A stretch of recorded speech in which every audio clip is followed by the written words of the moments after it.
Mas Nadiem Mas Nadiem Makarim yang Makarim. sudah menerbitkan peraturan pelaksanaan kurikulum di masa pandemi ini. Jadi Kurikulum darurat ya? iya. Kurikulum Jadi era Covid. kurikulum inilah yang dijadikan sebagai dasar atau patokan bagi satuan pendidikan untuk bisa melaksanakan pembelajaran daring.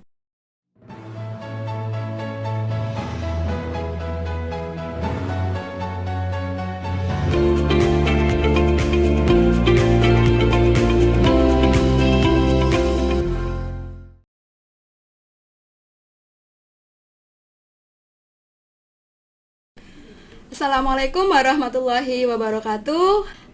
Hari ini kita akan bertemu dengan dua narasumber ya, mau ngobrol-ngobrol santai dulu. Nah, sebelumnya perkenalkan dulu, my name is Miss Faro. Saya adalah guru bahasa Inggris di SMA Sain Cahaya Al-Quran. Mungkin ada beberapa dari pemirsa yang belum tahu ya SMA Sain Cahaya Al-Quran itu di mana. SMA Sain Cahaya Al-Quran itu ada di Jenggot. Itu juga sebagai yayasan dengan Pondok Pesantren Safi Akrom. Oke. Dan hari ini saya ditemani oleh dua narasumber yang kece badai ya. Hari ini ada Pak Slamet Edi. Selamat pagi Pak Slamet Edi. Selamat pagi Pak Faro, Bu Faro, Miss Ya, Faro. Miss Faro aja ya Pak Edi. Oke. Pak Edi ini adalah kepala sekolah SMP Sain Cahaya Al-Quran Pekalongan. Jadi kita masih saudara ya Pak Edi ya, Saudara. ya kakak adik. Lalu di sampingnya yang tidak kalah cantik dengan saya itu ada Bu Risa Sofiani MPD. Selamat pagi Bu Risa. Selamat pagi, good morning Bu. Morning. How are you today, Bu Risa? Fine. Fine, Thank okay. you. You look so curious and beautiful. Thank you. Okay. Bu Risa ini adalah dosen IAIN Pekalongan, sekaligus juga kepala sekolah SMA Sain Cahaya Al-Quran. Jadi kami satu tim ya Bu Risa ya. Iya, satu tim dengan Miss Faro. Oke, nah pagi ini kita mau ngobrol apa sih sebenarnya? Pagi ini itu kita mau bahas tentang pembelajaran di era pandemi ini. Karena sekarang kan masih pandemi ya, COVID jumlahnya masih terus naik. Itu juga berpengaruh di banyak bidang, salah satunya pendidikan.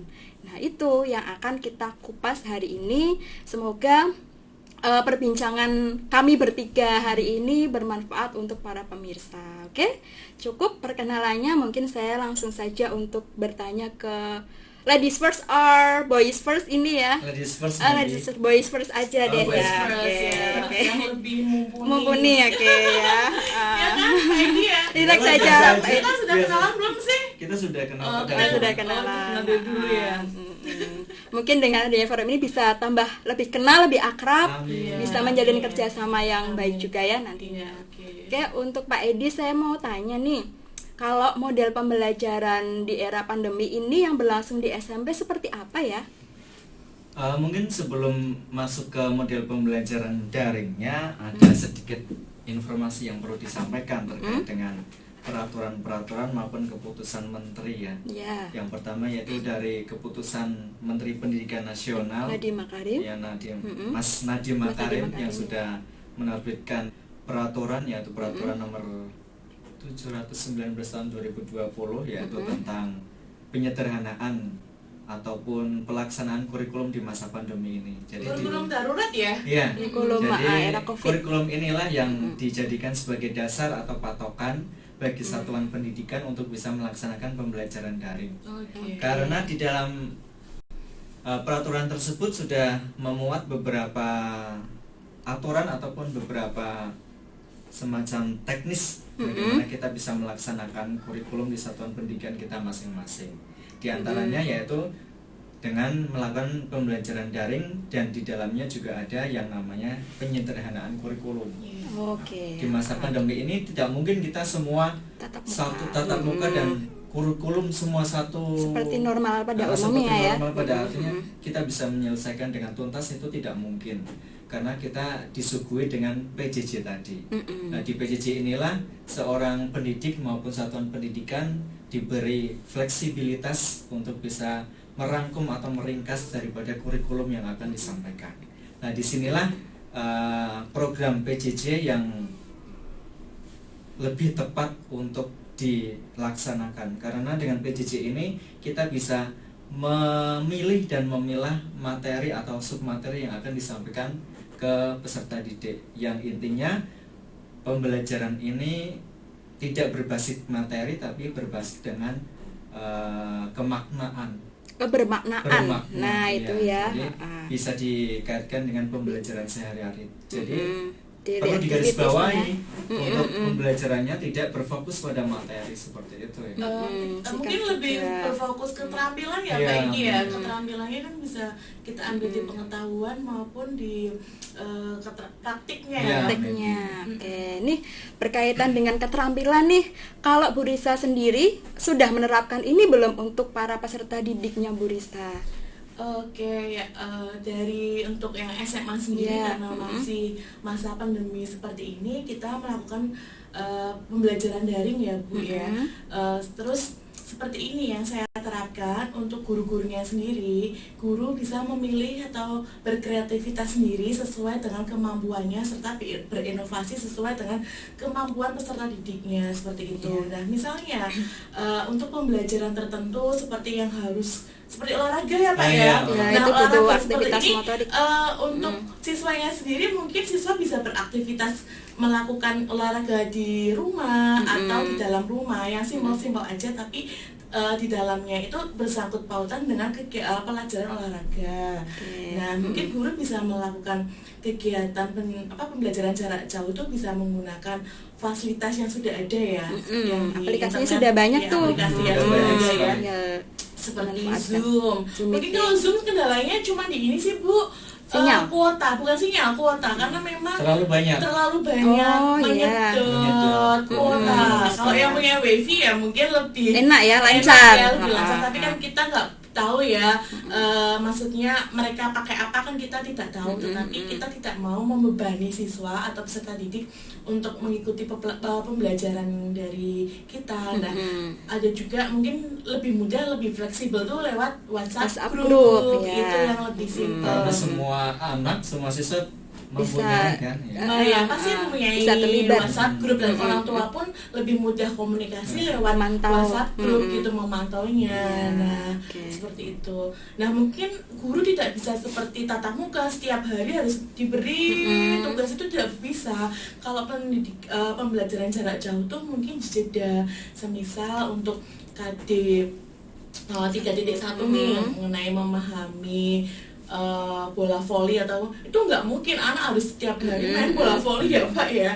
Tapi mungkin diberi jeda 1 minggu untuk bisa melakukan praktiknya seperti Ya. itu. Jadi Berarti lebih tidak fokus tidak ke satu aktivitas kali siswa. pembelajaran itu teori dan praktik, tapi ada jeda-jeda tersendiri. Iya, Iya, ada jedanya. karena ini juga anjuran dari pemerintah ya Iya. untuk Iya. menerapkan, kalau nggak salah harus ada ini kloter-kloternya ya, kemudian ada jaraknya ya karena social distancing ini. Iya. Yang memang kita juga dalam penerapan BDR ini memang Jarak jauh. kendala dan tantangan itu pastilah ada ya dari pihak satuan pendidikan, tapi bagaimana cara kita sebagai seorang pendidik bisa Mencapai target itu. menciptakan ketercapaian daripada kurikulum yang sudah kita buat, Iya. di mana kurikulum itu nanti akan mempengaruhi, akan ibaratnya apa ya, goalnya dari Tujuannya, ya, goal tujuannya. atau goal tujuan dari sekolah itu akan tercapai. Tercapai. Iya, apabila- tujuan Iya. pembelajarannya harus tercapai anak tersebut Iya. ya kan. Iya. Jadi kan kalau kita sudah terjun jadi guru itu kan harus profesional Bu. Betul, harus. Profesionalitas itu harus bisa mencapai peserta didik belajar tuntas. Nah, itu tuh, belajar mencapai tuntas itu ketuntasan. tuh bagaimana agar guru tuh bisa berkreativitas, berinovasi, dan bisa mencapai titik tujuan, yaitu belajar tuntas Pak. Nah, Untuk ke belajar tuntas sebetulnya perlu berbagai Inovasi, strategi ya, iya. strategi dan inovasi. Betul. Ya, kita kembalikan lagi kepada pendidik, bagaimana pendidik itu bisa berinovasi. Tapi jangan lupa di satuan pendidikan harus memfasilitasi pendidik untuk bisa berinovasi. Nah, itu jangan penting, hanya, iya. jangan hanya Jangan kita, hanya kamu menuntut harus ya. berinovasi loh. Tapi dari pihak satuan pendidikan tidak memberikan fasilitas, dan itu sering terjadi pada satuan pendidikan.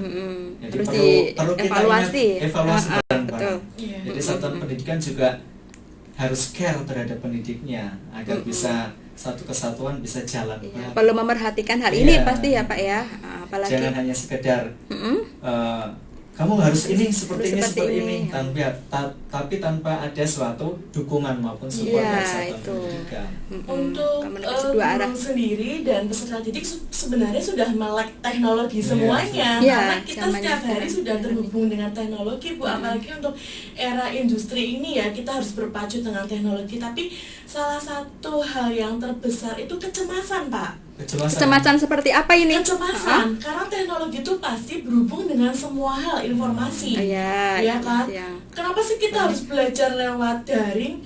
Tapi anak-anak tidak bertanya dengan gurunya, tapi lihat sumber yang lainnya seperti itu kan? Nah, itu bisa Ya, menjadi. tapi kita kembali ke Ya. kurikulum 13 Pak, bahwa guru bukan satu-satunya sumber Untuk ada belajar. pembelajaran. Nah, tetapi kebanyakan peserta didik ya kita condongnya kecemasan orang tua apakah benar-benar belajar. Nah, apa itu buka-buka yang lain Iya. kan kadang. Kecemasan di teknologi Pak sebenarnya. Kalau kita Pasti kan ada dampak fasilitator mungkin sudah negatif juga. sesuai ya. Tapi gimana sih penerapannya nanti di lapangan? Apakah kecemasan ini akan berlangsung terus-menerus? Nah itu saya masih belum punya solusi nih. Bagaimana mengatasi kecemasan orang tua agar mempercayai anaknya untuk belajar sendiri lewat daring. Nah, Ini tugas gitu. bersama ini Bu, Iya. kalau Memang ini. perlu kita komunikasikan antara wali murid, Iya. pendidik maupun dari pihak peserta Peserta didik didik itu kita. sendiri, Jadi ya, harus. komponen-komponen yang ada di sekolah itu memang harus bersatu, tidak Iya, boleh betul terpisahkan. sekali, iya.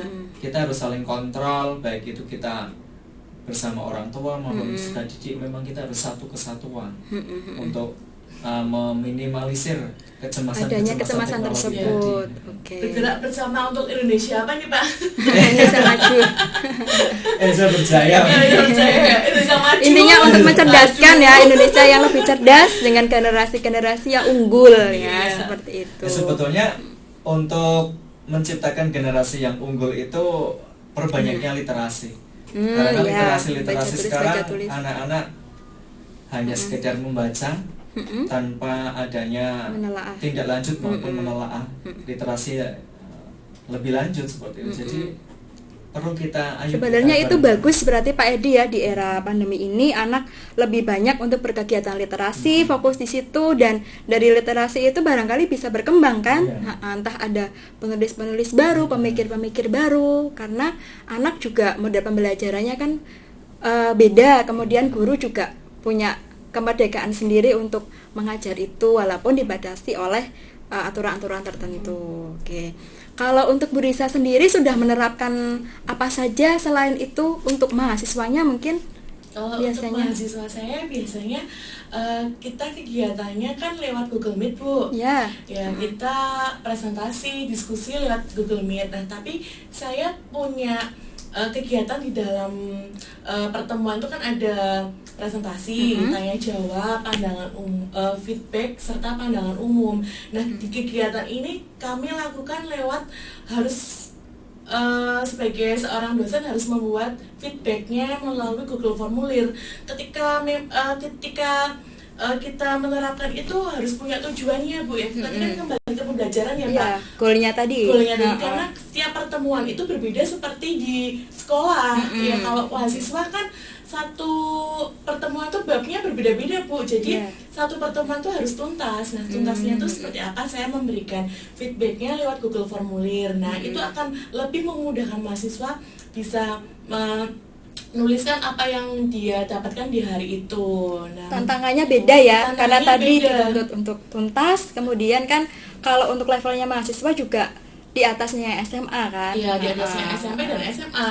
Kalau di levelnya SMP dan SMA kan satu KD itu berapa kali pertemuan ya Pak ya? Kalau di mahasiswa sendiri Harus satu pertemuan. satu pertemuan harus tuntas Bu. Nah, Makanya itu. itu mahasiswa saya minta feedbacknya ya mengisi Google Formulir atau langsung membuat sebuah inovasi atau pembelajaran yang bisa diterapkan di hari itu. Iya, tetap harus aktif ya. Ya tetap harus peserta aktif didiknya. ya.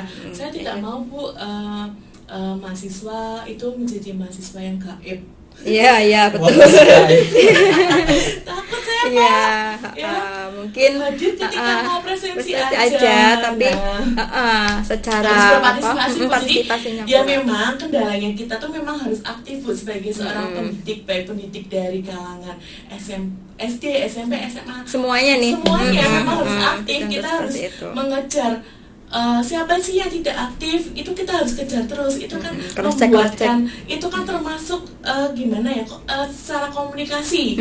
Kita harus Iya. komunikasinya lancar. Terus walaupun kita pendidikan pembelajaran jarak jauh, kita tidak boleh cuek, Bu. Iya. Ketika memang ada peserta didik ataupun mahasiswa yang bertanya, secepat mungkin kita menjawab. Itu termasuk sebuah Bentuk care-nya. bentuk care perhatian ya, perhatian awareness, kita, walaupun ya. kita tidak bertatap muka, kita bisa care lewat komunikasi, Bu. Nah, Ya, itu. Oke, bagus sekali jawaban dari Bu Risa. Tentu kita membutuhkan banyak pihak untuk bekerja sama dan juga mencapai tujuan ini. Nah, kalau tadi Pak Edi bercerita kendalanya itu juga kita perlu nih bertemu dengan orang tua untuk saling berkomunikasi. Nah, selama ini sudah efektif nggak kalau pembelajaran di SMP, dan seperti apa bentuk keterlibatan orang tua pada saat pembelajaran model jarak jauh ini? Jadi PJJ yang dilakukan oleh SMP memang untuk kita komunikasi ke wali santri, kita hanya sekedar dalam grup WhatsApp wali santri. Jadi kita awalnya kita Terpantau di situ. memberitahukan lewat grup wali santri. Ya. Setelah itu kami menginstruksikan kepada wali kelas untuk bisa membentuk grup kelas, dan informasi apapun nanti akan di-share di grup kelas tersebut. Dan setelah wali kelas membuat grup kelas, kemudian guru mapel nanti akan membuat media pembelajaran. Kalau kemarin kita menggunakan Google Classroom. Jadi setiap guru mapel membuat akun Google Classroom untuk bisa menyampaikan materi yang akan disampaikan. Jadi sementara untuk keterlibatan orang tua terhadap pembelajaran PJJ bisa dikatakan belum maksimal, memang belum maksimal, karena kita juga masih Ada ada kendala-kendala lain. Beradaptasi ya, Pak. Iya, jadi wali santri pun kalau kita ajak komunikasi tentang PJJ, ada yang welcome, ada yang ya Cuek. seperti Iya, itu. macam-macam Jadi, ya, latar belakang macam-macam itu lah. karena. Latar belakang wali santri kan berbeda-beda. Iya. Jadi ketika kita berkomunikasi juga ada beberapa yang ya seperti itu. Jadi Menanggapi memang dari dengan, pihak baik. sekolah memang harus bisa mengatasi problem yang seperti itu. Jadi sementara ini tetap kita melaksanakan PJJ dengan semaksimal mungkin, dan tentunya dengan tujuan ya kurikulum yang sudah siapkan. Iya, jadi butuh persiapan matang ya ini untuk terus berlangsung model pembelajaran ini.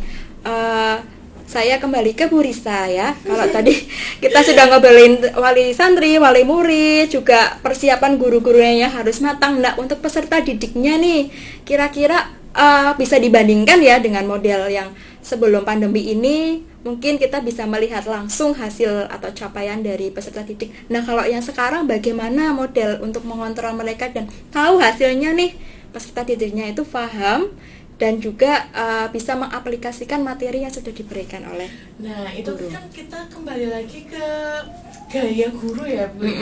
Gaya guru mengajar di PJJ atau memberikan kreativitas dan inovasi kepada peserta didik itu bermacam-macam, Bu.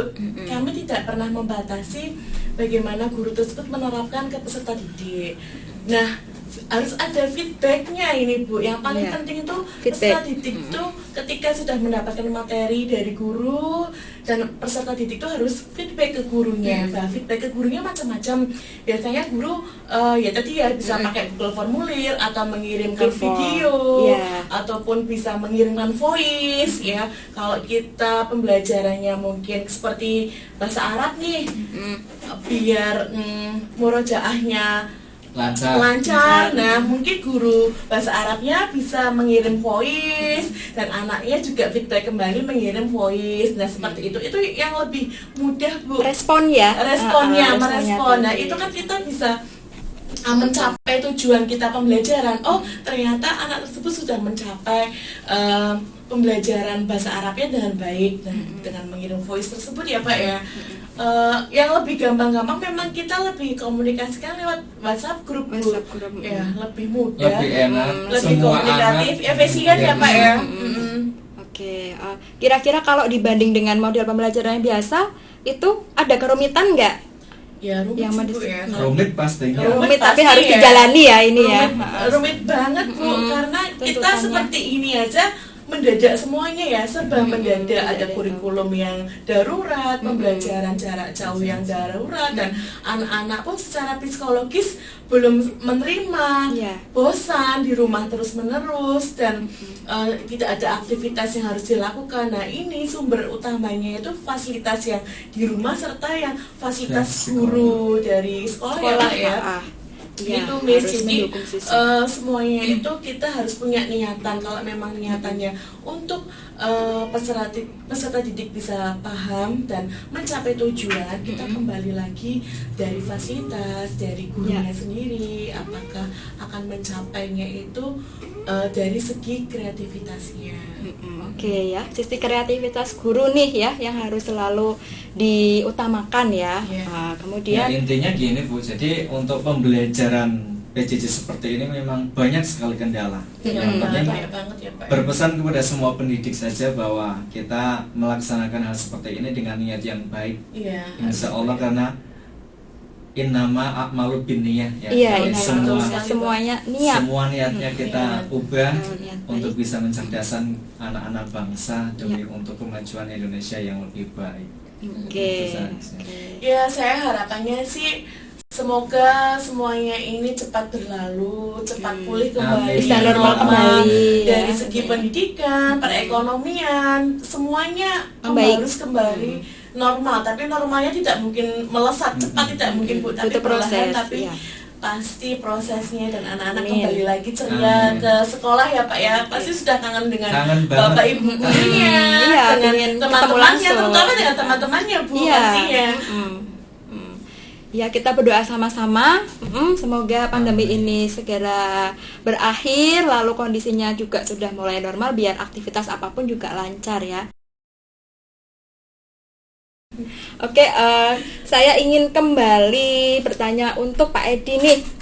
Ya, kalau Pak Edi sendiri kan mengajar di lingkup SMP ya, SMP Sains Cahaya Al-Quran nih. Wow, dari namanya aja udah kelihatan keren nih ya. Nah, ini seperti apa Pak sebenarnya konsep sainsnya yang sudah diterapkan di SMP? Tuh. Untuk konsep sains di SMP memang kita masih berproses ya Bu. Jadi Iya. belum seutuhnya kita belum seutuhnya kita masih proses untuk menuju ke sains tersebut. Dan untuk pembelajaran yang sementara kita laksanakan di SMP yaitu dengan mengkaitkan pembelajaran sains dengan Al-Quran. Jadi ketika anak itu belajar sains itu ternyata sudah ada di Al-Quran terlebih dahulu. Jadi Iya. mereka agar bertafakur ya, bahwa oh ini itu ada ciptaan Allah yang begitu dahsyatnya, dan mereka bisa berpikir seperti itu sehingga iman dan takwanya juga akan meningkat, sehingga sains inilah yang diusung oleh SMP dan SMA Iya. di Pondok Pesantren Safia Akram ini untuk bisa memunculkan generasi yang beriman, mencintai sains, Quran, Karena sains juga luas ya iya, Pak. berwawasan global dan berakhlakul karimah. Jadi memang perlu sekali untuk mendidik. Kegiatannya Pak, untuk Untuk kegiatannya. kegiatan sains memang awalnya kita akan mengkonsep sebuah kegiatan yang namanya Science Club. Tapi untuk sementara ini kita lebih fokus ke language clubnya dulu, Oh, yaitu bahasanya. Arabian Club Iya. sama English Club. English Club. Jadi Oke, dua bahasa itu ya. tahun ini kita akan fokus ke dua Bahasa itu. program ini ya, nanti untuk next. Peminatan bahasa Nah, mungkin itu? Bukan. peminatan bahasa nanti akan perjalanan lagi di pondok pesantren. Oh, Jadi di sekolah pondoknya, itu ada integrasi. Arabian Club sama English English Club. Club-nya Nanti di pesantren diperdalam didalamin lagi. dengan Oke. program peminatan. Bagus juga ya. Lalu kembali ke Bu Risa. Nah, kalau tadi Pak Edi sudah menerangkan ya bagaimana sains diaplikasikan. Kalau untuk SMA sendiri nih, sisi Al-Qur'annya nih yang diintegrasikan ke pembelajarannya seperti apa ya, Bu? Konsepnya sebenarnya kita hampir Iya, sama, tapi memang untuk tingkatan SMA sendiri itu ada peminatan kitab kuning di pesantrennya.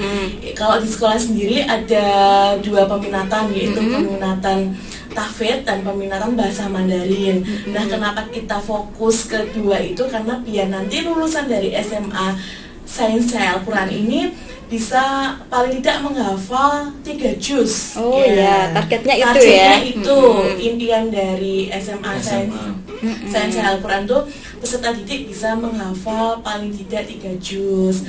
Nah, tapi kita bekerja sama dengan pondok untuk tahfidznya karena anak-anak di pondok juga ada kegiatan menghafal Quran juga, Bu. Jadi kita saling kolaborasi untuk mensinkronisasi ya Pak ya, seperti itu. Nah, untuk bahasa Mandarin sendiri ini baru ya, dan satu-satunya di Kota Pekalongan nih ada bahasa Mandarin di SMA Sains ya. Karena ini adalah dari tim pengembang sendiri sudah meminta ada bahasa Mandarin untuk era industri ya, untuk mengajar teknologi dan bisa bersaing dengan dunia luar. Nah, kita kan memang bahasa itu pembiasaan ya Bu ya, belajar bahasa tuh harus pembiasaan. Nah, ini anak-anak masih belajar bahasa Mandarin dan nanti untuk tujuannya biar mereka itu lancar berbahasa ya, untuk setelah lulus dari SMA Sains mungkin mau bekerja atau mau meneruskan di jenjang lebih tinggi lagi sudah ada bekalnya, itu bahasa Mandarin dan tadi ada tahfidznya juga. Oke, ini menarik sekali ini ya, ketika mungkin di sekolah lain belum ada model seperti ini, tapi SMA Sains Cahaya Al-Quran sudah menawarkan program-program yang bisa diikuti oleh peserta didik. Nah, itu untuk peminatan bahasa Mandarin sendiri ini wajib untuk peserta didik karena harus ikut berarti ya. Harus tuntas, Bu. Terus untuk tahfiz sendiri peminatannya. Alhamdulillah sudah animonya besar ya. Animonya besar sekali untuk peminatan tahfidz ini, dan untuk tahun depan mungkin semoga bisa lebih banyak animo yang tertarik ke SMA Sains. Amin. Terutama untuk SMP juga nih ya. Bisa tertarik ke SMA ya. Dua-duanya lah, dua-duanya nih. Kita saling kolab ya Pak ya. Oh iya. Itu tadi amin terus. Oke, kemudian kalau tadi sudah cerita tentang Mandarin nih, sudah cerita tentang tahfidz Al-Quran yang ada di SMP dan SMA. Lalu bagaimana sih untuk pendidikan karakter sendiri yang diterapkan oleh guru? Khususnya kan ini peserta didiknya kalau kolaborasi dengan pondok pasti menjadi santri dong ya, boarding school. Nah, itu seperti apa pembiasaan pendidikan karakternya nih kalau model pandemi seperti ini? Jadi untuk karakter model pandemi seperti ini tentunya karena santri ataupun peserta didik sudah kita di Pondok Pesantren Sapi Aglab ini sudah bermukim di sini ya. Ya, jadi untuk pembiasaan memang kita melalui mentor-mentor yang nanti akan memberikan sebuah arahan untuk bisa bagaimana sih untuk berperilaku sopan terhadap orang lain, bagaimana cara kita berbuat jujur, bagaimana cara kita bisa melakukan kegiatan sehari-hari dengan baik di lingkungan pondok. Dan menurut saya untuk pendidikan karakter ini memang sudah otomatis sudah dipelajari di pondok pesantren, karena pondok pesantren itu sebagai muara ataupun sebagai pembentukan karakter ya.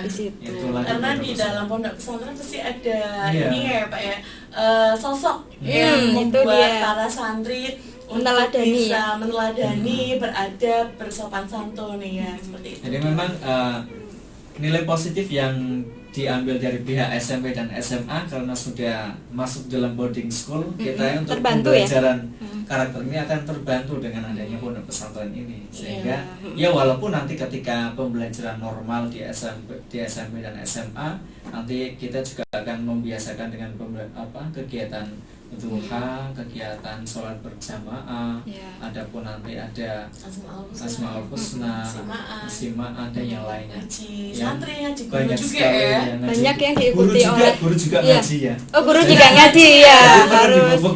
betul. Guru perlu Jangan dipupuk ini jangan lelah juga. belajar ya, Iya. harus Tidak terus hanya santrinya, Tidak hanya guru santrinya. juga karena Guru memberi juga contoh ya, ngaji. guru juga Iya. memberi contoh, jadi harus tetap ikut Gurunya belajar juga ngaji. Karena Oke, guru, good. guru itu juga sosok ya Pak bagi anak-anak. Betul.